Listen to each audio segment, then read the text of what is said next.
हमारे ग्रह के कोस्टलाइंस, जहां लैंड और ओशन मिलते हैं, टाइड्स, वाइंड्स और समय से आकार लेते हैं। ये पृथ्वी की सतह का छोटा हिस्सा होने पर भी प्लैनेट के स्वास्थ्य में बड़ी भूमिका निभाते हैं। वे कार्बन स्टोर करते हैं, तूफानों को रोकते हैं, मरीन लाइफ को आश्रय देते हैं और लाखों लोगों का सपोर्ट करते हैं। फिर भी वे पृथ्वी के सबसे थ्रेटेंड एनवायरनमेंट्स में से हैं। उन्हें बचाने और समझने के लिए हमें देखना होगा वे समय के साथ कैसे बदलते हैं। यही लैंडसैट आता है। 1972 से नासा और यूएस जियोलॉजिकल सर्वे के लैंडसैट प्रोग्राम ने सैटेलाइट्स से अर्थ की ऑर्बिट की है, कॉन्स्टेंटली इवॉल्विंग सतह की निगरानी करते हुए।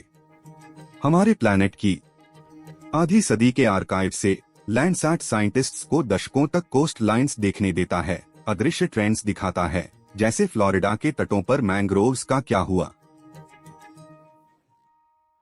यूएस में ज्यादातर मैंग्रोव्स सनशाइन स्टेट में हैं।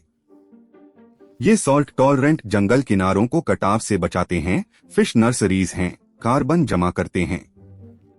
पर ये हरिकेन्स के प्रति कमजोर हैं, खासकर अक्सर मौसमी। फ्लोरिडा में करंट्स। दशकों के लैंडसैट डेटा से शोधकर्ताओं ने मैंग्रोव कंडीशंस ट्रैक करने डिकोडर टूल बनाया। यह detection and characterisation of tidal wetland change of recovery decoder ने एनालाइज किया। डिस्टरबेंसेस के बाद वेजिटेशन सिग्नल्स कैसे बदलते हैं, यह मैंग्रोव फॉरेस्ट की रिकवरी, डिक्लाइन या स्थिरता पहचानता है। रेजिलियंस समझने वाइटल। कुछ इलाकों में मैंग्रोव्स तूफानों के बाद जल्दी ठीक होते हैं, अन्य में वे लंबे डिक्लाइन होते हैं या रिकवर नहीं होते। लैंडसैट से शोधकर्ता पूरे स्टेट में साल दर साल अनसीन पैटर्न्स मैप कर जरूरी रेस्टोरेशन एफर्ट्स गाइड करते हैं।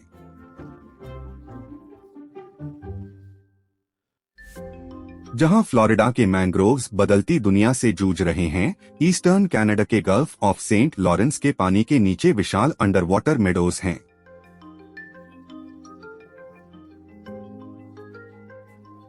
ईल ग्रास कोस्टल इकोसिस्टम्स की फाउंडेशनल सीग्रास। ये सेडिमेंट स्थिर करती, कार्बन एब्जॉर्ब करती, जीवों को शेल्टर देती है। पर दुनिया भर में ये meadows warming seas, murky waters से थ्रेटेंड हैं और कोस्टल डेवलपमेंट से। दुकाबेक यूनिवर्सिटी के रिसर्चर्स ने गल्फ ऑफ सेंट लॉरेंस में ईल ग्रास ग्रोथ ट्रैक की और पाया कि वे फैल रहे थे।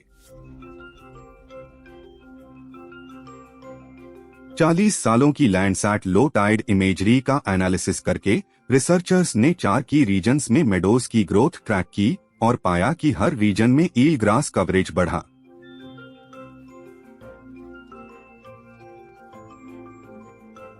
एक 980S से कुछ मेडोज 10 से 20 गुना बड़े हुए हैं। बे ऑफ सेप्टाइल में ईल ग्रास 80% इंटरटाइडल जोन को ढकता है।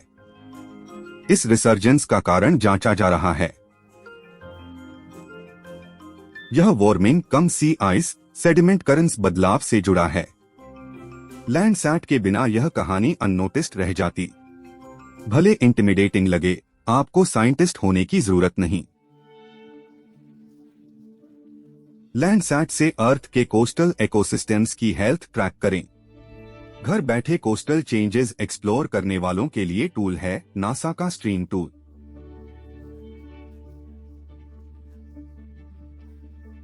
Stream Landsat water quality data आपकी उंगलियों पर रखता है, कोस्टल जोन के बदलावों को विजुअलाइज करने में मदद करता है।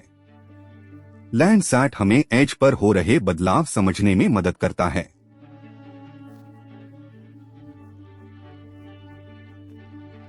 क्यूबेक में थ्राइविंग ईल ग्रास या फ्लोरिडा में स्ट्रगलिंग मैंग्रोव फॉरेस्ट।